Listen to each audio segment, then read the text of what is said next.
écoutez Europe 1, il est 9h30. Le journal des médias avec Thomas Joubert. Bonjour Thomas. Bonjour, à la une ce matin, Antoine Decaune s'explique sur le malaise entre Julie Gaillet et Stéphane Guillon sur le plateau du Grand Journal. Une présentatrice américaine de la chaîne Russia Today démissionne en plein direct. Et puis un nouveau suicide dans une émission de télé-réalité en Corée du Sud.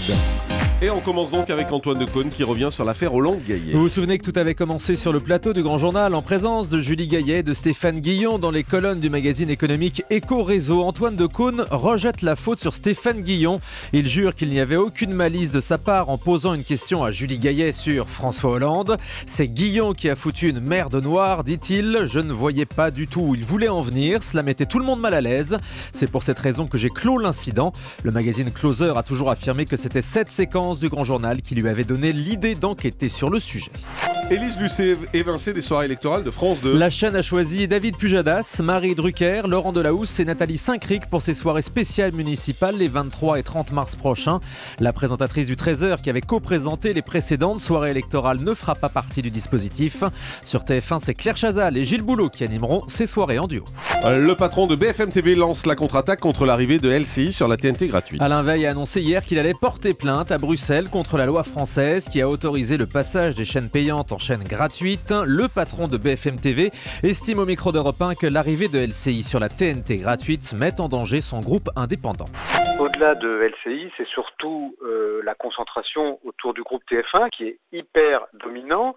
Si on lui donne une chaîne d'infos de plus en gratuit, eh bien, ça met en danger les autres parce qu'on devient des cibles extrêmement fragilisées face à des groupes aussi importants. Alors, ma démarche, c'est pas directement contre le groupe TF1, mais c'est à l'adresse du CSA pour leur dire, eh bien, pensez au groupe indépendant parce que je pense que dans le paysage audiovisuel, c'est important qu'on ait des acteurs indépendants dans l'univers de la télévision. TF1 récuse les accusations de bidonnage de Mediapart. Je vous en parlais hier matin pour Nicolas Charbonneau, le directeur adjoint de l'information de TF1. Ces accusations sont insultantes pour le travail des journalistes. Il déclare à tvmag.com qu'aucune irrégularité n'a été signalée dans les reportages sur ces affaires datant de 1998 à 2002 à propos de la police municipale du Canet dans les Alpes-Maritimes. Sur un sujet plus récent du 20 février dernier, Mediapart signalait que des témoins filmés dans le sujet avaient été briefés par cette police municipale pour en donner une bonne image. Mais Nicolas Charbonneau, qui a pu visionner les rushs du reportage, dément. Pour lui, il s'agit d'un simple micro-trottoir sans aucune consigne. Et puis une séquence assez étonnante qu'ont vécu les Américains, puisqu'une journaliste américaine de la chaîne Russia Today, qui est diffusée aux États-Unis, a démissionné hier en plein direct pour protester contre l'intervention russe en Crimée. Oui, cette journaliste travaillait pour la version américaine de la chaîne d'infos russe. Devant les caméras, elle a expliqué qu'elle ne pouvait pas continuer à travailler pour une chaîne financée par Moscou avant d'annoncer aux téléspectateurs sa démission. Écoutez. En tant que présentatrice, je dois faire face à un défi éthique et moral qui me touche personnellement. Mes grands-parents sont venus ici en tant que réfugiés pendant la révolution hongroise afin d'échapper aux forces soviétiques. Du côté de ma mère, ma famille a dû faire face à une très grande pauvreté. J'ai beaucoup de chance d'avoir grandi aux États-Unis. Je suis la fille d'un vétéran. Mon compagnon est un physicien militaire qui observe chaque jour ce que l'on doit à ce pays. C'est pour ça qu'aujourd'hui, je ne peux plus faire partie de cette chaîne fondée par le gouvernement russe qui mène ses actions militaires en Ukraine. Je suis fière d'être américaine. Je crois en la vérité. C'est pourquoi, après vous avoir présenté ce journal aujourd'hui, je démissionne.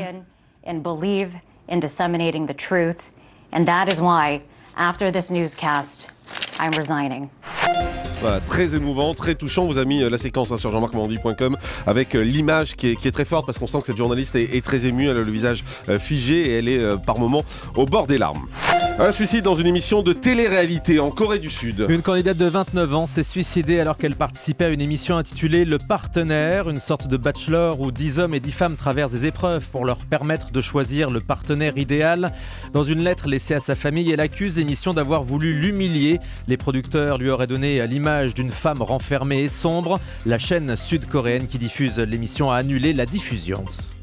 Et puis cette information exclusive, Faustine Bollard va revenir en prime sur W9. Oui, l'animatrice de 100% Mag présentera la soirée spéciale Kev Adams et Franck Dubosc le 11 mars prochain. Les deux humoristes seront réunis à l'occasion de la sortie de leur film Fiston. On reverra le meilleur de leurs sketchs et des happenings délirants. Si l'émission marche, W9 pourrait prévoir d'autres numéros avec d'autres invités.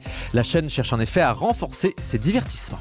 Et puis un clash entre Bruno Mazur et Jean-Pierre Elkabbach sur Twitter. C'est ce qu'on appelle un tweet clash. Hier soir, Jean-Pierre Elkabbach participait à une séance de questions-réponses sur le réseau social. Bruno Mazur en a profité pour lui envoyer le message suivant: taisez-vous. Jean-Pierre lui a répondu du tac au tac ou du tweet au tweet. C'est votre rêve depuis que je présidais France TV. Vous avez la nostalgie de l'époque où vous présentiez le 20h en pantoufles. Soyez moins amer, confraternellement. Canal+ recrute Jean Alési comme consultant pour la Formule 1. L'ancien pilote rejoint effectivement l'équipe des consultants de Canal aux côtés d'Alain Prost, de Jacques Villeneuve et Franck Montagny. Une belle écurie, Jean Alési apportera son expertise en plateau et sur le terrain lors des Grands Prix. Il interviendra également dans le magazine du dimanche Formula One.